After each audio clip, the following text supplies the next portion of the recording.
Berhenti melihat pencapaian orang lain. Itu sedang membunuh motivasimu perlahan. Kamu buka Instagram, teman SMA beli rumah. Kamu buka LinkedIn, teman kuliah jadi kepala divisi. Lalu kamu lihat dirimu sendiri, masih di kamar kos. Masih bingung tahun depan mau ngapain. Tiba-tiba rasa puas yang tadi ada, hilang. Padahal 5 menit lalu kamu baik-baik saja. Ini namanya social comparison trap. Dan di tahun ini, jebakan ini makin canggih. Dulu kamu bandingin sama tetangga. Sekarang kamu bandingin sama jutaan orang di layar.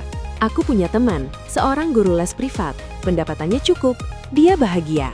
Suatu hari dia lihat temannya yang jualan online punya mobil baru.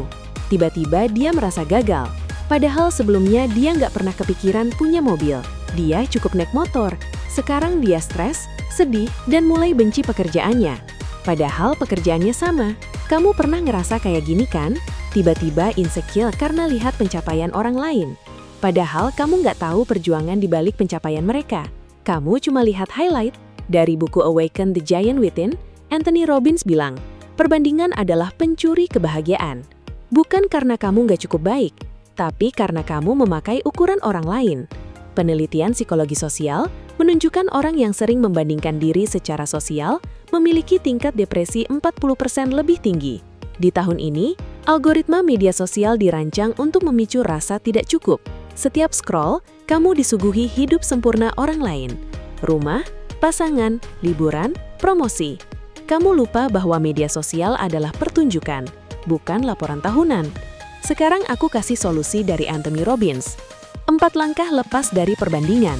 Langkah pertama, sadari bahwa otakmu sedang membandingkan. Katakan, aku sedang membandingkan. Tanpa kesadaran, kamu korban. Dengan kesadaran, kamu pengamat. Langkah kedua, ganti pertanyaan. Jangan tanya, kenapa dia lebih sukses? Tapi apa yang bisa aku pelajari darinya? Robbins bilang, pertanyaan menentukan fokus. Fokus menentukan perasaan. Langkah ketiga, buat daftar pencapaianmu sendiri. Bukan yang besar, yang kecil juga. Kamu hari ini sudah lebih baik dari kamu kemarin. Itu satu-satunya ukuran yang adil. Langkah keempat, batasi asupan visual. Unfollow akun yang bikin insecure. Kamu berhak memilih apa yang masuk ke kepalamu. Ini rumahmu. Coba terapkan pada teman guru les tadi. Dia sadar, aku sedang membandingkan. Dia ganti pertanyaan. Apa yang bisa aku pelajari dari temanku yang jualan online? Jawabannya, dia belajar soal manajemen waktu dan promosi. Tapi dia nggak harus jadi penjual online. Dia buat daftar pencapaiannya sendiri. Mulitnya naik nilai, dia punya waktu untuk keluarga, dia sehat, dan dia unfollow akun-akun yang hanya pamer gaya hidup. Sekarang feed-nya berisi konten edukasi. Hasilnya, dia nggak lagi iri. Dia malah fokus mengembangkan bisnis lesnya sendiri. Sekarang, coba kamu. Lihat 3 orang yang sering bikin kamu insecure. Tanyakan, apa yang sebenarnya aku iri? Seringkali yang kamu iri bukan benda atau jabatan, tapi perasaan yang kamu kira akan kamu dapatkan. Anthony Robbins bilang, kepuasan sejati datang dari progres menuju potensi dirimu, bukan mengalahkan orang lain. 73% orang dewasa muda merasa tekanan sosial untuk sukses di usia tertentu. Padahal, tidak ada batas usia untuk sukses. Kolonel Sanders sukses di usia 62. Vera Wang mulai desain di usia 40. Kamu masih punya waktu. Perbandingan hanya valid jika start, jalur, dan tujuan sama. Hidup tidak seperti itu. Kamu lahir dari keluarga berbeda, punya talenta berbeda, menghadapi rintangan berbeda.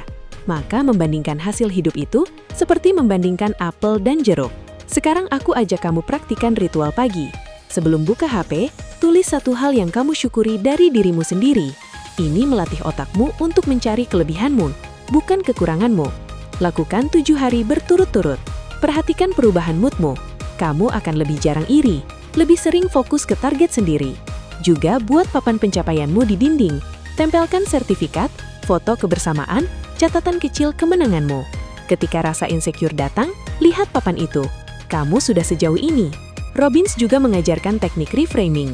Ubah makna dari aku ketinggalan menjadi aku punya jalan berbeda. Kata ketinggalan bikin panik.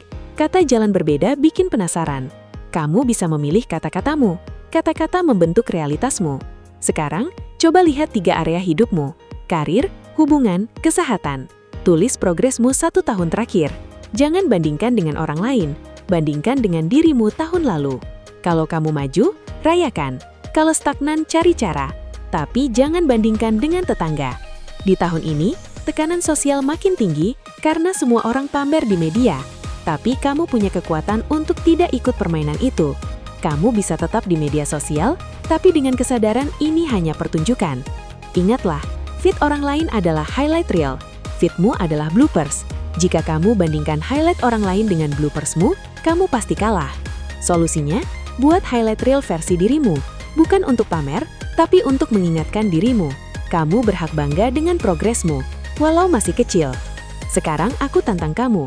Hari ini, tanpa buka HP, tulis 5 hal yang kamu syukuri dari dirimu sendiri. Bisa hal kecil, misalnya, aku rajin menyiram tanaman. Aku selalu tepat janji. Lalu komen di bawah salah satu hal yang kamu syukuri, biar jadi inspirasi. Follow akun ini biar nggak ketinggalan konten berikutnya. Simpan video ini buat kamu yang suka membandingkan diri. Sekarang aku mau kasih perspektif penutup. Bukan sekedar motivasi, tapi fondasi. Kamu unik, bukan klise. Secara biologis, tidak ada yang sama persis denganmu. Maka membandingkan dirimu dengan orang lain itu tidak masuk akal secara ilmiah. Setiap orang punya kecepatan tumbuh sendiri. Ada yang cepat di awal, lambat di akhir. Ada yang sebaliknya. Kamu bisa jadi lambat sekarang, tapi besok melesat. Kamu tidak tahu. Jadi berhenti menilai dirimu berdasarkan status orang lain saat ini. Mulai ukur dirimu dengan dirimu yang kemarin. Itu kompetisi paling adil. Robbins bilang, tidak ada kesuksesan yang bisa mengkompensasi kegagalan di rumah. Maksudnya, jangan bandingkan luarnya saja. Banyak orang sukses di luar, tapi hancur di dalam. Kamu tidak mau itu, jadi fokuslah pada keseimbangan bukan pada kecepatan.